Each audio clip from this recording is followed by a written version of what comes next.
Most Australian soldiers fighting in Afghanistan will be home by the end of next year. Julia Gillard announced the new expedited exit strategy, with just a small contingent of Special Forces troops likely to remain. At the weekend, when Taliban militants struck at the heart of Kabul, the Afghan capital, the situation was contained not by NATO troops, but by Afghanistan's own security forces.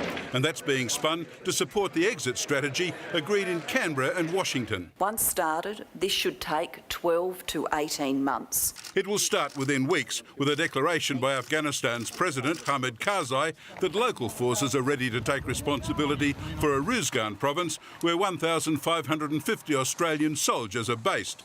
Australians will withdraw from most frontline operations before the next federal election, and the majority will be home well before Christmas 2013. A year ahead of the timetable the Prime Minister was talking about as recently as 5 months ago. When this is complete, Australia's commitment in Afghanistan will look very different to that which we have today. It will include aid funding, training of police and possibly a limited Special Forces contribution.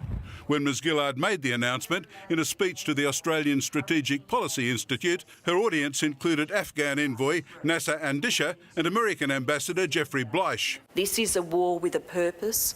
This is a war with an end. We can do it ourselves, but we should have some sort of backup, which is what Prime Minister has mentioned about your Special Forces. Tony Abbott gave cautious support. I have no reason to think that it shouldn't be possible to finish the job sooner rather than later. But New Greens leader Christine Milne said all our troops should be brought home immediately. The war in Afghanistan has been a failure on just about every level.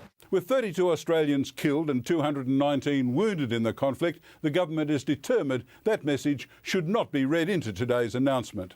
The families of the men we have lost are able to say to themselves in a time of shocking grief and despair that their loved ones were out there doing something clearly in Australia's national interest. Laurie Oakes, 9 News.